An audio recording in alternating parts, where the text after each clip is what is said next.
கிருஷ்ணகிரி மாவட்டத்தில் 2885 கோடியில் புதிய பணிகளுக்கு அடிக்கல் நாட்டி முடிவுற்ற திட்டப்பணிகளை திறந்து வைக்க வருகை தந்துள்ள முதலமைச்சர் மு.க.ஸ்டாலினுக்கு வழிநெடுகிலும் மக்கள் உற்சாக வரவேற்பு அளித்து வருகின்றனர். இது பற்றிய கூடுதல் விவரங்களை செய்தியாளர் ஜேசுராஜ் வழங்கி கேட்கலாம். ஜேசுராஜ், வணக்கம். முதலமைச்சருக்கு கிருஷ்ணகிரி மாவட்டத்தில் எவ்வாறு வரவேற்பு அளிக்கப்பட்டது? தற்போது அங்கு என்னென்ன முடிவுற்ற திட்டப்பணிகளை தொடங்க இருக்கிறார்? மேலும் கள விவரம் என்ன?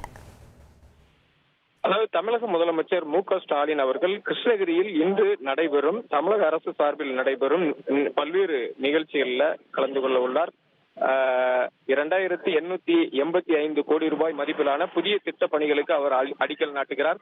அதே போல முடிவுட்ட திட்ட பணிகளையும் அவர் திறந்து வைக்கிறார். அதே போல பயனாளிகளுக்கு நலத்திட்ட உதவிகள், அதே போல எங்கும் இல்லாத அளவுக்கு 85,000 பயனாளிகளுக்கு வீட்டுமனை பட்டாக்கள் ஆகியவை வழங்கும் நிகழ்ச்சி நடைபெறுகிறது. இதற்காக சென்னையிலிருந்து அவர் தனி விமானம் மூலம் ஓசூர் பேலகண்டப்பள்ளி பகுதியில் விமான நிலையத்திற்கு வந்திறங்கி அங்கிருந்து கார் மூலம் அவர் கிருஷ்ணகிரிக்கு புறப்பட்டு செல்கிறார். தற்போது ஓசூர் பகுதியில் பல்வேறு இடங்களில் அவருக்கு சிறப்பான வரவேற்பு அளிக்கப்பட்டு வருகிறது. பேலகொண்டப்பள்ளி, அந்திவாடி கூட்டுரோடு, மத்தியடி கூட்டுரோடு போன்ற பகுதிகளுக்கெல்லாம் திமுகவினர் முதலமைச்சர் மு.க.ஸ்டாலின் அவர்களுக்கு மேளதாளங்கள் முழங்க தாரை தப்பாட்டம் போன்ற இசை நிகழ்ச்சிகள் வைத்து அவருக்கு சிறப்பான வரவேற்பை அளித்து வருகின்றனர். இதில் ஏராளமான திமுகவினரும் அதே போல பொதுமக்களும் குவிந்துள்ளனர். இந்த முதலமைச்சர் நிகழ்ச்சியாக இந்த பகுதியில் பலத்த போலீஸ் பாதுகாப்பு போடப்பட்டுள்ளது. வழிநெடுகிலும் திமுகவினர் அவருக்கு சிறப்பான வரவேற்பை